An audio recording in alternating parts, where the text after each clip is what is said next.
Hello, আসসালামু আলাইকুম সবাইকে। আশা করি সবাই অনেক, অনেক ভালো আছেন। আজকে নতুন আরেকটি ভিডিওতে আপনাদের সবাইকে স্বাগত।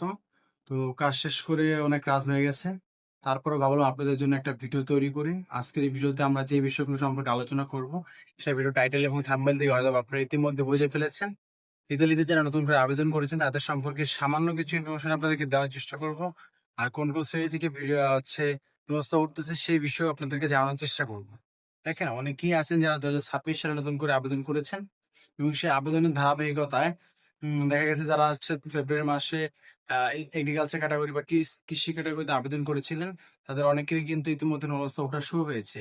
আর যারা স্পন্সর বা হচ্ছে ৯ তারিখে আবেদন করেছেন ফেব্রুয়ারিতে, হুম? তাদের কিন্তু এখনো পর্যন্ত সেরকমভাবে নলস্তা ওঠা শুরু হয়নি। তবে কার্যক্রম কিন্তু অনেকটাই ত্বরান্বিত হয়েছে। আশা করি ঈদের আগ দিয়ে হয়তোবা নলস্তা ওঠার কার্যক্রম শুরু হয়ে যাবে। তো বিভিন্ন শহর থেকে এগ্রিকালচার ক্যাটাগরিতে যারা জানুয়ারি মাসে ২০২৬ সালে জানুয়ারি মাসে আবেদন করেছিলেন, তাদের নলস্তা দেওয়ার কার্যক্রম শুরু হয়েছে। তো কোন, কোন সিটি থেকে নলস্তা দেওয়ার কার্যক্রম শুরু হয়েছে, সে বিষয়গুলো যদি বলি, অনেকে আমার কাছে রোম সম্পর্কে জানতে চান। দেখেন ভাই, রোম থেকে ক্লিয়ারলি বলতে গেলে রোম থেকে কোনো নলস্তা এখনো পর্যন্ত ইস্যু হচ্ছে না।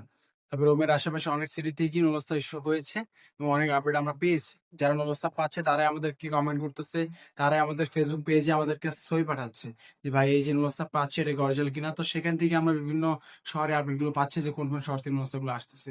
সেই ধারাবাহিকতায় আমরা যেটা দেখেছি সেটা হচ্ছে কালাবি অঞ্চল থেকে অনেক নলস্তা আসতেছে।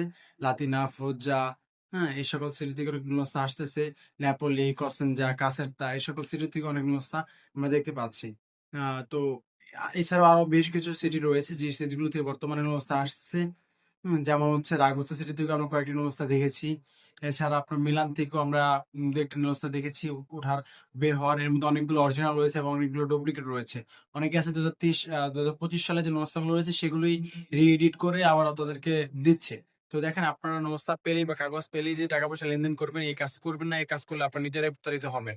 চেষ্টা করবেন, অবশ্যই চেষ্টা করবেন নলস্তা পাওয়ার পর যদি ভিসা হয় সেক্ষেত্রে টাকা দেওয়ার জন্য। নয়তোবা নষ্ট হওয়ার পর যখন অ্যাপয়েন্টমেন্ট আসবে তখন আপনার টাকা পয়সা লেনদেন করার জন্য। সেক্ষেত্রে আপনার প্রতারণার হাত থেকে অন্ততপক্ষে বাঁচতে পারবেন। আশা করি বিষয়গুলো বুঝতে পেরেছেন। যদি বুঝে থাকেন অবশ্যই ভিডিওতে লাইক করে দিবেন এবং চ্যানেল সাবস্ক্রাইব করে পাশে থাকা বেল আইকনটি বাজিয়ে দিবেন। ধন্যবাদ সবাইকে। আসসালামু আলাইকুম।